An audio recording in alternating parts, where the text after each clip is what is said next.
Ya, saudara yang terkasih dalam Tuhan kita Yesus Kristus. Hari ini kita akan mendengarkan firman Tuhan yang kita ambil dari bacaan dalam kitab Kisah Rasul pasal yang kelima, ayat 17 hingga ayat 25. Saya akan bacakan, bunyinya demikian. Rasul-rasul dilepaskan dari penjara.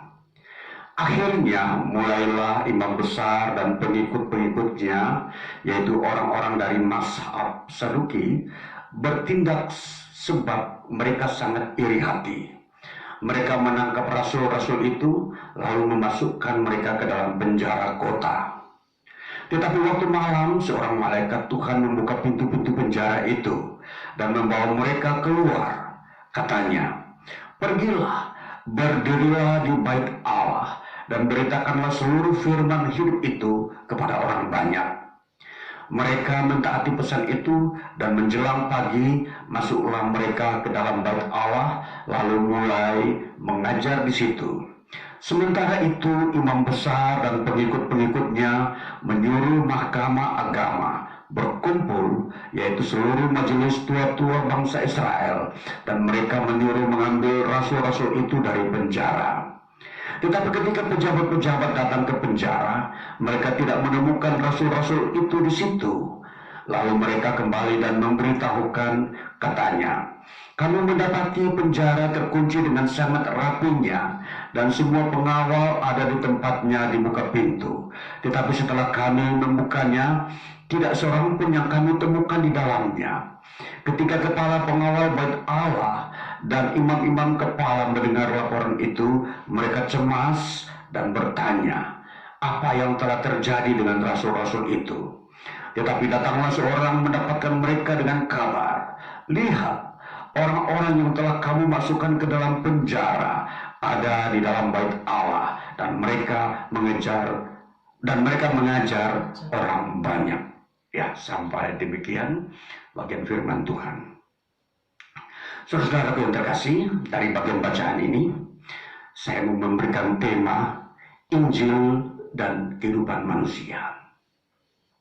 Saudaraku, di dalam kitab Kisah Rasul kita tahu bahwa kitab Kisah Rasul ini berisikan pekerjaan-pekerjaan para rasul dalam hal memberitakan Injil.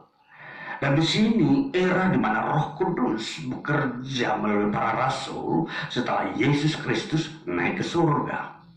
Dan inilah yang kita temukan di dalam kisah hidup atau pelayanan para rasul ini. Dan salah satunya yang kita lihat di sini dalam Kisah Rasul pasal kelima, di mana ketika para rasul Yesus Kristus ini memberitakan Injil Yesus Kristus, yaitu tentang Yesus adalah Tuhan dan Dia adalah penyelamat umat manusia yang dapat membawa manusia kepada hidup yang kekal.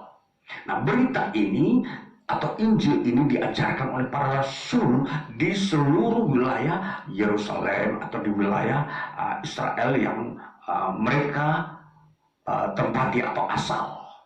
Dan di sini terjadi pekerjaan-pekerjaan Tuhan yang besar, di mana mujizat-mujizat Tuhan bekerja melalui para rasul ini ketika mereka memberitakan Injil. Dan banyak orang yang mengalami jamahan Tuhan, mujizat, pembaruan hidup, kesembuhan, sehingga ini membuat kondisi kota Yerusalem mengalami sebuah gebrakan-gebrakan ilahi, dan banyak orang mengalami satu lawatan Tuhan dalam hidup mereka. Dan tentunya ini memberikan dampak kepada orang lain, atau katakanlah di situ ada pejabat-pejabat agama di Israel, yaitu pejabat-pejabat yang disebut mahkamah agama, imam-imam besar, imam-imam kepala, ahli-ahli Taurat, orang-orang Farisi, orang-orang penganut agama-agama yang ada di Israel, termasuk kaum Esenes, kaum Selotis. Ini mereka semua menjadi orang-orang yang terganggu, orang-orang yang merasa terusik dengan karya Allah Roh Kudus melalui para rasul. Dan ini sesuatu fenomena di mata mereka, sesuatu yang baru. Tentunya saudara, kalau kita memperhatikan apa yang para rasul lakukan, sebenarnya kelanjutan daripada apa yang Yesus lakukan. Tentunya Yesus melakukan hal yang sama, mujizat-mujizat. Nah, sehingga di mata mereka, ketika mereka menyelipkan Yesus, dan penyelipan itu sudah melewati beberapa bulan, mereka berpikir itu sudah lenyap, sudah tidak ada lagi pengaruh Yesus Kristus di tengah kehidupan mereka. Ternyata masih berkelanjutan melalui para muridnya, yaitu rasul-rasul, dengan hal yang sama. Dan saudara-saudaraku yang terkasih, di sini di kalangan orang Israel, khususnya kaum agamawi, inilah yang merasa terusik dengan mujizat-mujizat yang dikerjakan oleh Allah melalui Yesus Kristus dan para rasulnya. Dan itulah sebabnya di sini ditampilkan lagi hal yang berikutnya, yaitu mereka melanjutkan apa yang mereka telah lakukan kepada Yesus. Kalau Yesus mereka salibkan, kini murid-murid dipenjarakan. Nah, saudara-saudara, para rasul ini dipenjarakan. Mereka ditangkap, lalu dibawa ke dalam penjara tanpa melalui proses-proses yang lain. Ini saudara-saudara, kondisi kemanusiaan yang memakai label agama di dalam diri mereka. Tentunya ada sebuah pertentangan. Mengapa itu terjadi? Mengapa itu dilakukan oleh para kaum agamawi, bukan kaum masyarakat biasa? Inilah yang menjadi sebuah dilema, dan terjadi, dengan kata lain, ini terjadi ada sebuah peperangan atau perebutan kekuasaan di tengah masyarakat. Jadi dengan kata lain, para imam kepala, imam besar ini merasa disingkirkan dari masyarakat ketika munculnya para rasul, orang-orang yang tidak mempunyai latar belakang agamawi yang sudah dibentuk di Israel melalui lembaga-lembaga mahkamah agama. Jadi para rasul ini tidak melalui lembaga ini. Mereka dari rakyat biasa, orang-orang sederhana, orang-orang tidak berpendidikan, bahkan tidak pernah belajar Taurat, tapi dipilih Kristus untuk menjadi rasulnya, untuk dipercayakan Injil. Nah, ini saudara. Jadi ini suatu pemandangan di tengah masyarakat Yahudi, bagaimana kaum agamawi ini menentang Yesus dan para rasulnya. Perihal ajaran Yesus dan para rasul menyangkut Injil kerajaan Allah. Nah, itulah sebabnya di sini menjadi intisari permasalahan sepanjang kerajaan Allah ada di bumi, khususnya di tengah-tengah orang Israel. Jadi orang Israel selalu memusuhi ajaran Yesus, ajaran Injil yang Yesus sampaikan, ajarkan, dan kemudian dilanjutkan dengan para rasul yang tentunya mereka ini adalah orang-orang yang ada di tengah-tengah masyarakat Yahudi setiap hari, bangun pagi, makan bersama, hidup di tengah-tengah lingkungan yang sama. Tetapi mereka mengalami pembedaan dari golongan-golongan agamawi ini. Dikatakan di sini imam besar. Imam besar itu siapa? Ini jabatan tertinggi di lingkungan agamawi orang Israel. Dia menjadi kepala, pimpinan tertinggi atas setiap kepala-kepala imam. Jadi kalau kita memperhatikan lembaga agamawi di Israel, lembaga tertinggi itu disebut mahkamah agama. Mahkamah agama ini terdiri dari orang-orang yang mempunyai latar belakang pendidikan tentang Taurat. Mereka orang-orang yang sudah senior atau tua-tua di dalam agama Yahudi. Dan selanjutnya mereka adalah orang-orang yang menganut aliran-aliran yang ada di tengah-tengah orang Yahudi yang sudah kita lihat. Ada aliran Farisi, ada aliran Saduki, ada aliran ahli Taurat, ada aliran kaum SNS, ada aliran Selotis. Ini ada 5 aliran di dalam agama Yahudi. Dan semua ini bernuansa agama, namun ada juga yang bernuansa agama dan politik. Jadi di situ terjadi pergolakan-pergolakan ketika Yesus hadir dengan membawa Injil Kerajaan Allah. Saudara yang terkasih, itulah sebabnya tema di dalam yang kita baca khususnya hari ini adalah Injil dan kehidupan manusia. Saudara yang terkasih, kalau kita memperhatikan Yesus Kristus datang ke dalam dunia membawa Injil, itu berarti Yesus sedang peduli dengan kehidupan manusia. Allah yang datang dari surga masuk dalam dunia ini melalui pribadi Yesus Kristus sedang peduli terhadap seluruh kehidupan manusia. Sebab kehidupan manusia khususnya di lembaga keagamaan di Israel sudah tidak bisa mampu memberikan pembaruan kepada hidup manusia, membuat manusia tidak bisa mendekati Allah. Dan semua ini sudah menjadi kekuasaan kemanusiaan. Jadi hal-hal kerajaan surga sudah tidak dihadirkan di tengah lembaga keagamaan yang ada di Israel. Allah tidak mempunyai posisi di tengah mereka. Jadi kalau kita melihat warna ini berarti hanya manusia yang mau mengambil posisi dihormati, bukan Allah. Ini lembaga, saudara-saudara. Kalau kita memperhatikan lembaga, inilah ciri khas. Biasanya lembaga yang dibangun oleh manusia, biasanya itu yang dicari, yang diinginkan adalah supaya manusia mendapat posisi untuk dihormati dan dipuji oleh manusia lainnya. Ini kita harus tahu ini. Terus Injil begitu terbuka, Allah memperlihatkan betapa Injil ini ditampilkan lebih tinggi daripada lembaga ini. Injil datang dengan khusus untuk menjernihkan kehidupan manusia dari pengaruh pikiran-pikiran keberdosaan manusia. Maka kita kalau melihat Injil, maka kita harus melihat bagaimana Injil ini mengalami proses perkembangannya. Kita melihat Injil mengalami perkembangannya di dalam 2 fase. Fase yang pertama ketika Yesus Kristus datang. Apa yang Yesus Kristus kerjakan dengan Injil ini? Apa yang Yesus beritakan menyangkut Injil? Injil dalam bahasa Yunani disebut Evangelion. Ini artinya kabar baik. Jadi kalau kita memperhatikan apa yang Yesus bawa ke dalam dunia ini, berita yang Yesus ajarkan dan kerjakan adalah kabar baik. Dikatakan di dalam Injil Matius pasal yang keempat, ayat 17, dikatakan di situ Yesus mengerjakan atau memberitakan Injil tentang pertobatan. Saudara, kalau kita memperhatikan inti Injil, inti daripada ajaran Injil yang Yesus Kristus kerjakan, ya mengenai pertobatan. Dikatakan ayat 17 bunyinya demikian.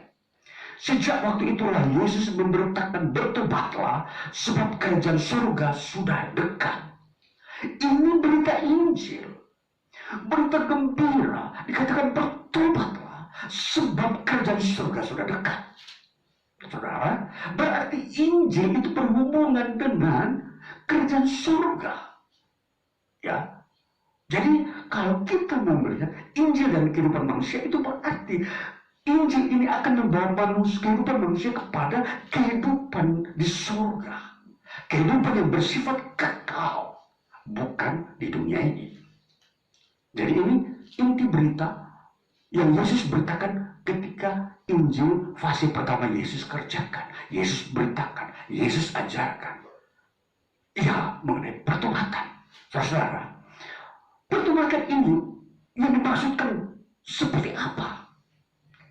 Ketika Yesus memberitakan pertobatan di kalangan orang-orang Israel, di mana mereka sudah mengenal Allah, sudah mengenal Taurat, tetapi Yesus berkata harus bertobat. Bagaimana orang bisa mengukurnya? Orang yang sudah mengenal Allah, sudah ada hukum Taurat di tengah mereka, tapi disuruh oleh Yesus bertobat lagi. Ini saudara-saudara, dari ilmu agama, menurut ilmu agama, orang yang sudah memiliki kitab suci, itu berarti dia sudah benar. Dia sudah dikatakan orang yang sudah mengenal Tuhan. Dengan kata lain, kalau diperdalam lagi, kalau orang sudah mengenal Tuhan, itu berarti dia sudah mengenal apa artinya kebenaran dan bagaimana unsur-unsur dalam agama itu, yaitu pembaruan hidup, atau hendaklah engkau berjalan dalam jalan kebenaran, bukan jalan kejahatan.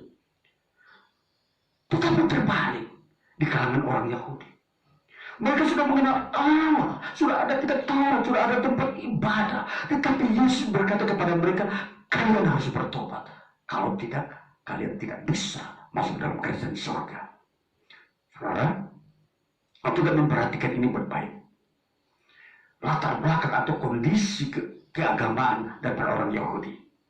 Kalau mereka sudah mengenal Allah, sudah melakukan segala tuntutan atau aturan-aturan yang ada di dalam agama mereka, dan mereka sudah menerima Taurat, tentunya di mata Yesus Taurat ini tidak bisa menuntun mereka masuk ke dalam di mana kerajaan surga kehendaki.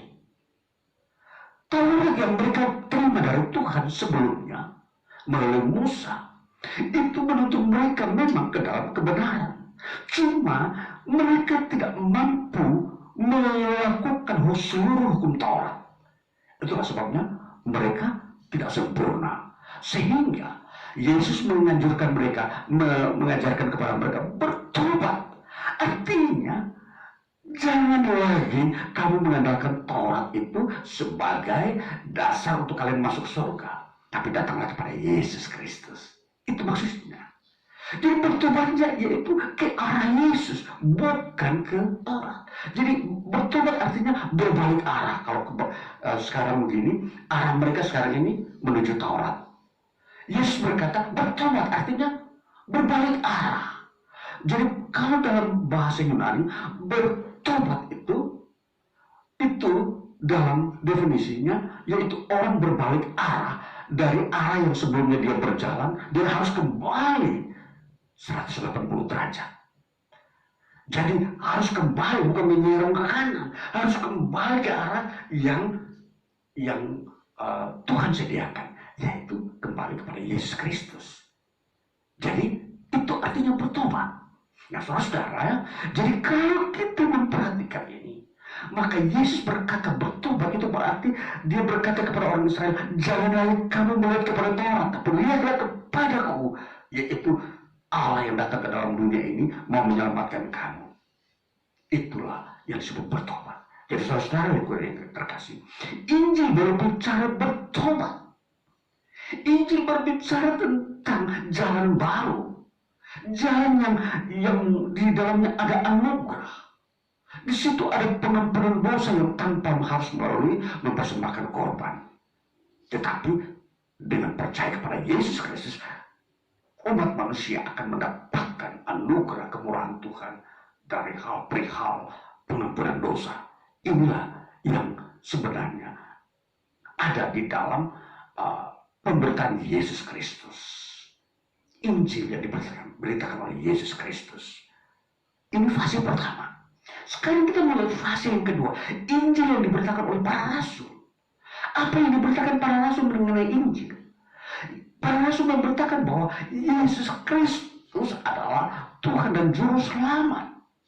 Dan manusia harus menerima Yesus Kristus agar bisa memperoleh hidup yang kekal. Ini fase yang kedua. Itulah sebabnya pemberitaan Injil oleh para rasul ini disebut fase yang kedua, di mana di situ mereka menerangkan tentang Yesus. Jadi yang disebut memberitakan Injil adalah memberitakan tentang nama Yesus dan pribadinya yang menjadi juru selamat umat manusia. Itu disebut pemberitaan Injil. Saudara yang terkasih, di dalam dunia modern saat ini, pemberitaan Injil mengalami sebuah distorsi, mengalami sebuah pemisahan atau kelonggaran dari yang aslinya. Jadi manusia mau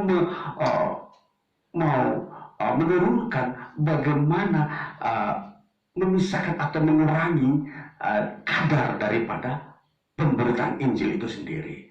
Seringkali manusia modern menganggap memberitakan Injil ialah menolong manusia secara ekonomi. Katakanlah ketika ada kelaparan, di situ ada orang-orang tampil membawa bantuan dengan dalam bentuk baik makanan, pakaian, dan fasilitas-fasilitas yang lain. Nah, ini seringkali dimaknai bahwa itu memberitakan Injil. Keliru. Itu bukan memberitakan Injil. Jadi, memberitakan Injil fenomenanya adalah ia memberitakan tentang karya pengampunan dosa yang Yesus kerjakan. Itu. Jadi berhubungan dengan dosa. Bukan berhubungan dengan menolong manusia dari bencana. Ini berbeda sekali, saudara-saudara. Ini saya mau menampilkan perbedaan ini. Itu sebabnya saya memberikan tema Injil dan kehidupan manusia itu. Ini mengarah kepada kehidupan kekekalan, bukan kehidupan kekinian. Jadi Injil berbicara tentang bagaimana manusia ini masuk ke dalam kerajaan surga. Di situ inti daripada Injil itu bagaimana manusia ini bisa masuk ke dalam kerajaan surga. Jadi tentunya hanya melalui satu jalur, yaitu pengampunan dosa. Jadi tidak bisa dimaknai lain.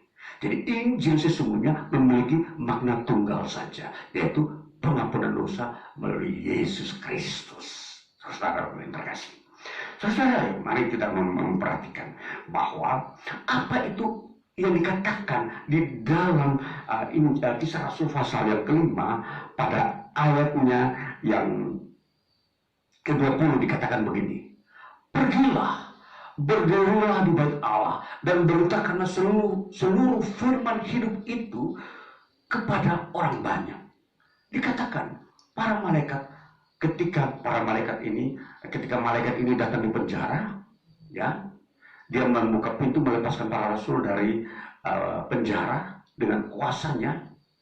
Lalu apa yang diberitakan malaikat? Perintahkan kepada para rasul, pergilah, beritakanlah firman hidup itu. Beritakanlah seluruh firman hidup itu. Firman hidup itu, apa itu? Dalam teks Yunani dikatakan taremata tes soes. Itu firman hidup. Taremata tes soes. Dan kalau diterjemahkan taremata tes soes ini adalah ajaran-ajaran yang memberi hidup baru. Ini saudara. Artinya hidup yang memberi kepada kekekalan.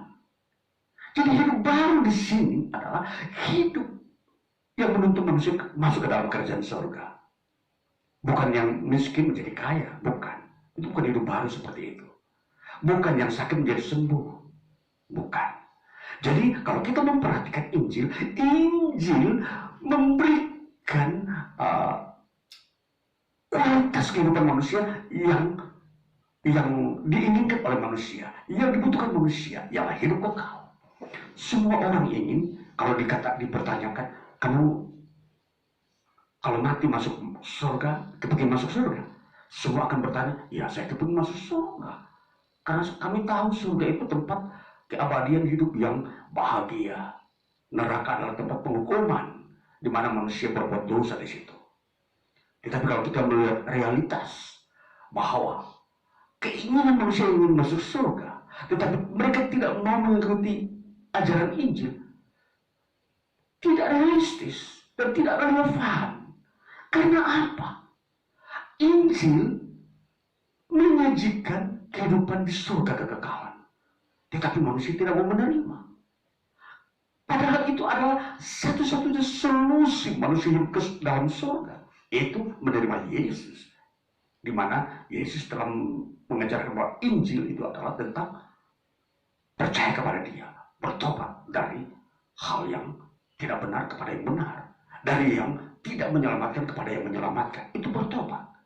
Jadi kalau selama manusia masih menggunakan hal-hal yang tidak menyelamatkan, kebudayaan, ilmu pengetahuan, tidak menyelamatkan, Pengalaman manusia hidup di muka bumi ini dengan segala kesuksesannya, ilmu pengetahuan, tidak bisa menyelamatkan manusia untuk masuk surga. Hanya Injil. Terus saudara harus perhatikan baik-baik. Bahkan kalau kita mau memperhatikan kekayaan pun tidak bisa memberi jaminan manusia masuk ke surga. Jabatan tidak bisa. Jadi kalau kita memperhatikan benar-benar, kalau kita sebagai manusia ingin masuk ke dalam kerjaan surga, praktikkanlah Injil baik-baik. Terimalah Injil, percayalah kepada Yesus Kristus, dan di situ engkau akan menemukan kebahagiaan. Tuhan akan membuka jalan-jalan terang bagimu, dan di situ kita akan bertemu dengan bagaimana dosa kita diampuni. Kita akan mengalami terang hidup di situ. Ini saudara yang terkasih. Jadi Taramata Tesos ini ya ajaran-ajaran yang memberi hidup baru atau hidup kekal. Ajaran-ajaran. Ajaran-ajaran yang bukan dari manusia tetapi dari Yesus Kristus yang dia bawa dari surga. Tentunya ajaran-ajaran itu sudah diajarkan oleh Yesus Kristus kepada rasul-rasul murid-muridnya. Injil yang kita terima ini di dalamnya ajaran-ajaran Yesus. Para rasul menulis surat-surat kepada jemaat-jemaat, itu isinya ajaran-ajaran Yesus. Jadi kita tidak bisa mencari ajaran Yesus di tempat lain, hanya di dalam Alkitab. Jadi ini bagaimana kita mengerti ajaran Yesus sedangkan kita tidak mau menerima Alkitab dan membacanya dan melakukannya. Jadi kita harus manusia, kehidupan kita harus betul-betul mau mengerti bagaimana apa yang dimaksudkan oleh Tuhan terhadap kehidupan kita. Jadi kita memperhatikan bahwa Injil inilah yang menjadi jalan bagaimana manusia menemukan hidup baru. Itulah yang diberitakan oleh para rasul. Dan sampai hari ini gereja harus memberitakan ini. Gereja dipercayakan Tuhan, gereja berdiri untuk memberitakan Injil, bukan yang lain. Itulah sebabnya di dalam gereja hanya ada Injil, tidak boleh ada yang lain. Tidak boleh ada kebudayaan-kebudayaan manusia yang ditonjolkan di situ. Tradisi-tradisi manusia ditonjolkan, dipakai di situ. Jadi dengan kata lain bahwa benar-benar harus Injil murni. Saudaraku yang terkasih, kalau kita memperhatikan ukuran antara Injil dan Taurat, maka Injil itu lebih tinggi dari Taurat. Walaupun dua-duanya bersumber dari surga. Taurat itu bersumber dari surga, dari Tuhan. Injil pun dari surga. Tapi Taurat di waktu diberikan oleh Tuhan itu hanya berfungsi untuk di bumi. Jadi dia tidak bisa membawa manusia ke surga. Itu sebabnya ketika Injil itu datang yang kedua kalinya, jadi itu dari surga, itu dia posisinya lebih tinggi. Dan Injil inilah yang membawa manusia ke surga. Itu sebabnya Yesus berkata kepada orang ahli Taurat dan orang Farisi agamawi di Israel, kamu bertobat. Jangan pakai dengan kata lain, jangan kau pakai Taurat itu lagi untuk kamu mau masuk ke surga. Pakailah Injil, yaitu aku Yesus sebagai pusat daripada Injil itu. Ini. Jadi saudara, kalau kita memperhatikan Injil lebih tinggi daripada Taurat. Nah, jadi kalau ukuran-ukuran ini kita harus mengerti. Jadi Injil kalau sudah lebih tinggi dari Taurat, tidak perlu kita memakai Taurat sebagai tuntunan iman kita. Kita memakai Injil Yesus Kristus. Jadi kita sudah tidak boleh menoleh ke belakang, apalagi kita bukan orang Yahudi. Injil itu diperlakukan kepada seluruh umat manusia, sedangkan Taurat hanya diperlakukan kepada orang Israel. Jadi ini ada perbedaannya. Jadi ada tingkatan yang lebih tinggi. Injil itu lebih tinggi dari Taurat. Nah, jadi saudara, kalau Injil sudah lebih tinggi dari Taurat, untuk apa kita mengambil budaya-budaya manusia, tradisi-tradisi manusia, tahayul-tahayul manusia untuk dipakai dalam hidup di dunia ini? Padahal yang menuntun kita ke surga Injil, kita tidak mau pakai. Kalau kita mau pakai yang tahayul di dunia ini untuk kehidupan kekekalan, tidak bisa.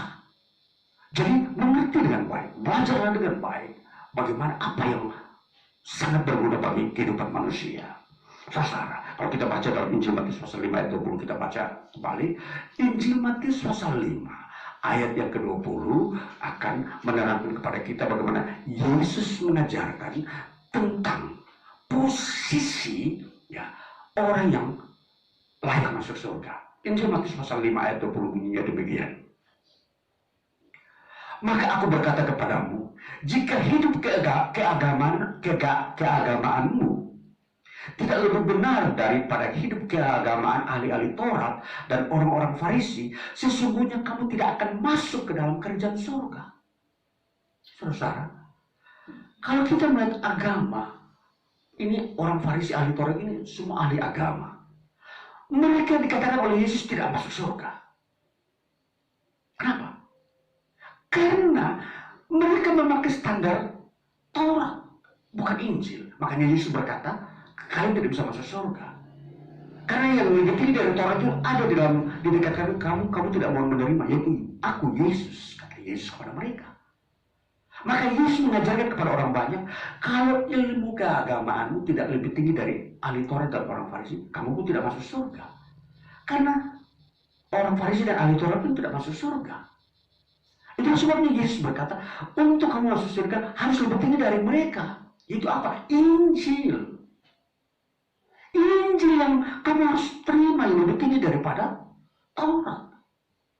Inilah yang Yesus konfrontasikan, Yesus perdebatkan, Yesus perjuangkan Injil di depan orang banyak. Yesus beritakan, kalau kamu ingin masuk surga, ilmu agamamu harus lebih tinggi dari mereka. Yaitu ilmu agamamu yang harus kamu isi adalah Injil. Agamamu harus diisi dengan Injil, bukan Taurat. Agamamu itu harus diinjil dengan Yesus. Baru kamu bisa masuk surga. Kalau tidak bisa. Ini satu-satunya Yesus sampaikan dalam Injil Matius pasal 5 ayat 20. Kalau ilmu agamamu tidak lebih tinggi dari ahli Taurat dan orang Farisi, kamu tidak masuk surga. Bagaimana mempunyai ilmu agama? Yaitu ilmu menerima Injil. Percaya kepada Yesus, itu ilmu agama. Itu ilmu yang mengajarkan tentang bagaimana masuk surga. Jadi, kalau kita kehidupan manusia tidak berpikir seperti ini, saudara, saya yakin tidak akan masuk surga. Karena itu pengajaran Yesus. Yesus memberikan pernyataan, kamu tidak akan masuk surga kalau ilmu agamamu tidak melebihi daripada orang Farisi dan ahli Taurat. Karena mereka sendiri tidak masuk surga. Kalau ilmu agamamu di bawah mereka tidak masuk, apalagi standar sama sederajat saja sama, tidak masuk surga, apalagi di bawah. Itulah sebabnya membutuhkan yang lebih tinggi ilmumu itu supaya masuk surga itu ilmu Injil, percaya Yesus. Terang jelas. Jadi sudah tidak ada lagi kita mau bermuluk-muluk, berbantah-bantah kerjaan surga itu di mana-mana ada. Tidak ada. Semua jalan menuju ke Roma tidak ada. Tidak ada ajaran itu dalam Injil. Injil hanya mengajarkan satu jalan menuju surga. Bukan banyak jalan. Satu jalan itu melalui Yesus Kristus. Ini. Apa yang diajarkan Yesus? Yesus tidak mungkin melembutkannya. Tidak ada ajaran Yesus yang mengajarkan bahwa banyak jalan menuju surga. Tidak ada. Yesus hanya mengajarkan hanya satu jalan. Akulah jalan kebenaran dan hidup. Kata Yesus. Maka saudara sebagai kehidupan manusia, pikirkan baik-baik sebelum engkau mati, sebelum engkau menuju kepada liang kubur. Lihatlah Injil Yesus Kristus engkau harus percayai supaya engkau masuk surga. Saudara yang terkasih, kalau kita sudah melihat ini, maka kita mau memperhatikan bahwa Injil adalah standar manusia untuk masuk surga. Sudah tidak ada standar yang lain. Standarisasi yang ditetapkan oleh Allah yang memiliki kerjaan surga itu. Maka manusia jangan merubah, mengurangi. Kalau engkau mengurangi standar ini agar manusia masuk surga, engkau pun tidak masuk surga. Karena Injil itu standar yang tertinggi. Maka orang yang mau mencampurkan Injil dengan yang lain, engkau pun tidak akan masuk surga. Engkau mengajarkan Injil campur dengan kebudayaan, Injil campur dengan ilmu pengetahuan, engkau pun tidak akan masuk surga. Karena hanya Injil saja yang ditentukan Allah, tidak boleh ditambahkan yang lain. Saudara terkasih, ini kita mempelajari firman Tuhan dengan baik dan benar. Dan saudara, kalau kita memperhatikan kehidupan manusia, hidup manusia tidak hanya berakhir di bumi ini. Ada masih kelanjutannya yang disebut kekekalan surga. Maka perhatikan, kenapa manusia harus mati? Karena kematian itu menunjukkan bahwa dia akan menuju kepada sebuah fase kehidupan yang lain, yang disebut kekekalan, yang akan berhubungan surga atau neraka. Jadi perhatikan ini baik-baik. Kematian itu pasti ada di bumi ini. Manusia tidak akan hidup selama-lamanya di bumi ini. Dia akan pasti mati. Usia tua sudah mati. Jangan menunggu penyakit. Kita berbicara usia tua, semua orang akan mati. Kalau berbicara yang lain, itu sudah kita terlalu ekstrim berbicara. Kalau penyakit, bencana, perang, itu memperpendek usia manusia.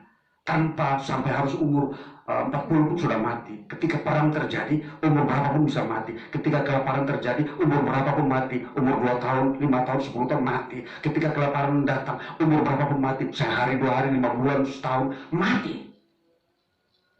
Itu ekstrim berbicara tentang kematian.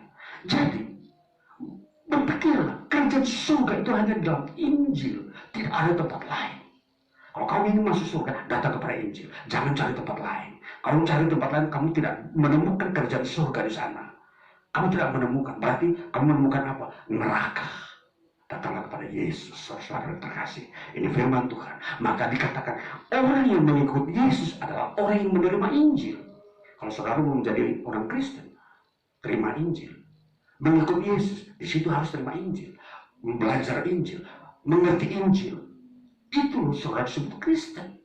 Kalau saudara Kristen tapi saudara menolak Injil, lalu saudara percaya kepada tahayul, saudara bukan Kristen.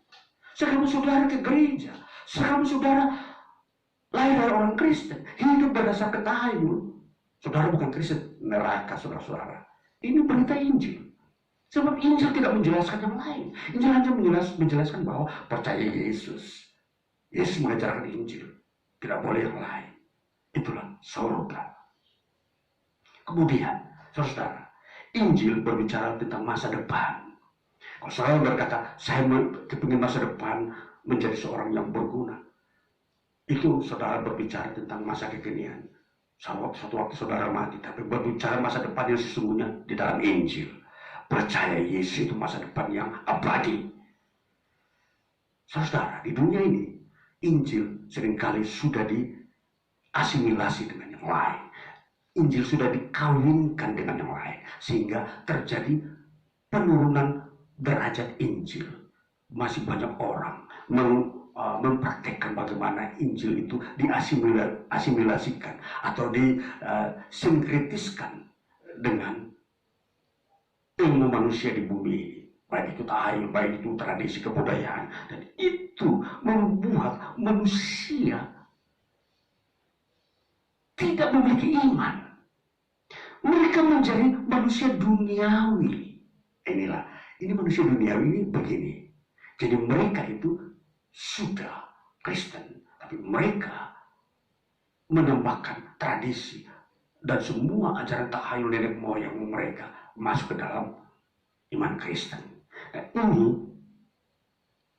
akhirnya mereka bukan lagi berfokus kepada kerajaan surga, tapi berfokus kepada dunia ini. Jadi kalau segala sesuatu mereka berpikir secara kemanusiaan, bukan secara keilahian. Dan ini disebut Kristen imitasi, bukan Kristen sejati. Kristen sejati adalah Kristen yang memang hanya memakai Injil satu-satunya dalam hidupnya. Dia tidak percaya kepada yang lain. Dia tidak memakai yang lain. Jadi kalau dia bekerja, dia berdoa memohon anugerah Tuhan dan ilmu pengetahuan sebagai alat untuk dia bekerja. Ya, jadi di sini kita akan melihat bagaimana kemanusiaan kita ini betul-betul menjadi manusia yang diperkenankan oleh Allah. Kehidupan kita menjadi kehidupan yang memang kembali kepada jati diri semula, sebagaimana yang Allah kehendaki, bahwa Allah menciptakan manusia serupa dan segambar dengan dirinya.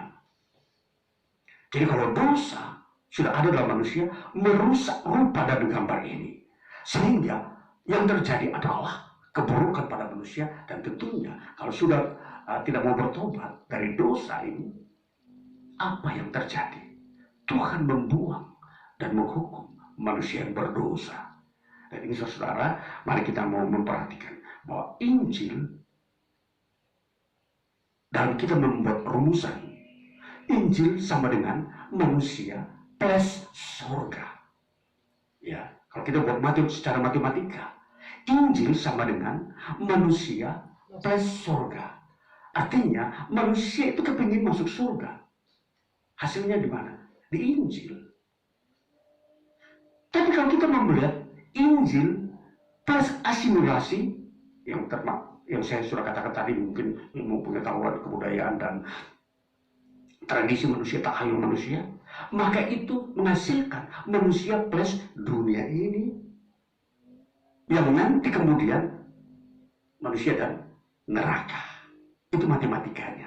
Secara matematis, kalau kita mau menyusun bagaimana kehidupan manusia itu sendiri. Jadi kehidupan manusia ini akan berakhir di dua saja, surga, neraka. Tidak ada yang lain. Jadi saudara, perhatikan kehidupan saudara mulai hari-hari ini ke depan.